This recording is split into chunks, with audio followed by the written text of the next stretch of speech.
What up, folks? I'm back once again doing another video game review. And this time I'm reviewing Donkey Kong Country 3, Dixie Kong's Double Trouble for the Super Nintendo. And Nintendo, of course, hired Rare to make the game. And this is pretty much the third and last Donkey Kong Country game on the Super Nintendo. And based off the way the sound, the way it plays, the way it looks, I would say that Rare went out with a bang on this one, to be truthful, and definitely one of the best games on the Super Nintendo, definitely. And the plot pretty much pertains to the fact that Donkey Kong and Diddy Kong were both kidnapped by King K. Rool, and pretty much it's safe to say that King K. Rool has become a pain in the butt for the Kongs, and so Dixie Kong and her cousin Kitty Kong goes out and saves them, and the game pretty much has 48 levels to it, and it's divided up into 8 worlds. And this one, it kind of reminds me of Super Mario Brothers series, where that game is divided, where that series rather is divided up into 8 worlds for the most part. But that's like coincidence, you could say. But with that, it does have 8 worlds though. But and another thing about it is you can either pick a one-player game where both of them are being used, a two-player race, or the two-player co-op. And one thing about it is that some of the animal allies make a return, like Angard the swordfish, Squitter the spider, and Squawk the parrot. And the only one that is new, as far as allies is concerned, is Ellie the elephant. Pretty much like the other two Donkey Kong Country games, each animal ally has their own particular strength that they can help out Dixie Kong and Kitty Kong, to get like from point A to point B, like taking out an enemy by ramming into them and such and all that. Now you can get an extra life by running through your race. First one is a Kong balloon. Another way is 100, getting 100 bananas, and then the third way is, of course, spelling out Kong. And it's pretty much like the first two games.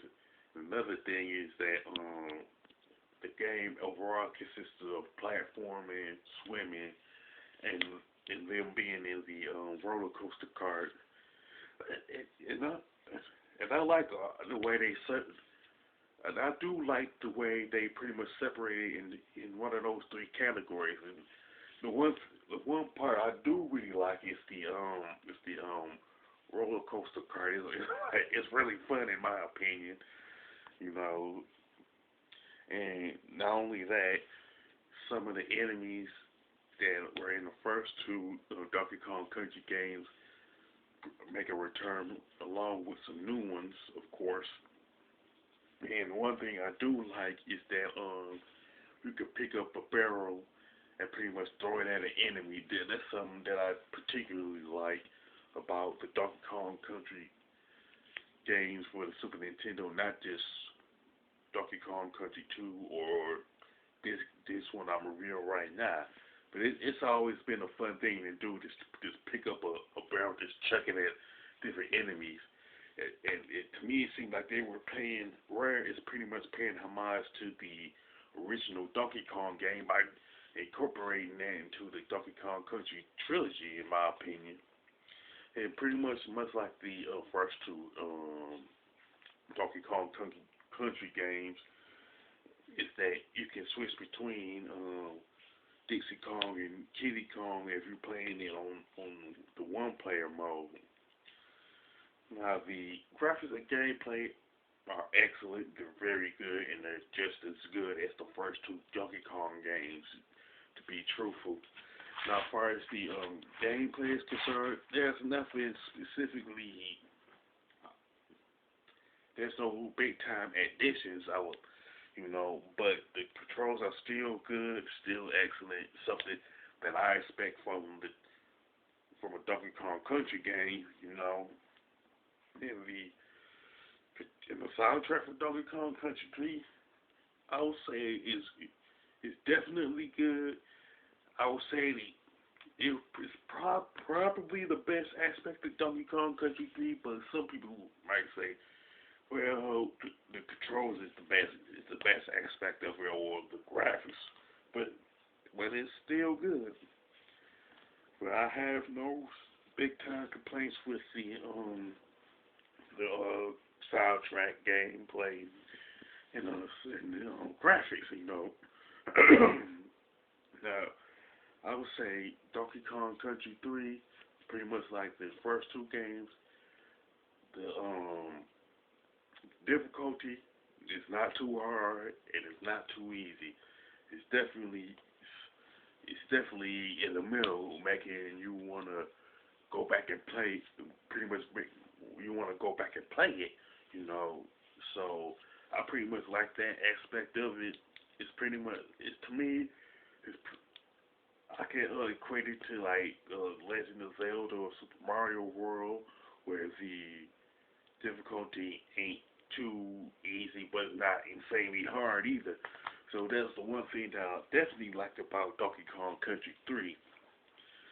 And to me, the way this particular game ended is a good way to end the Donkey Kong Country trilogy on the Super Nintendo.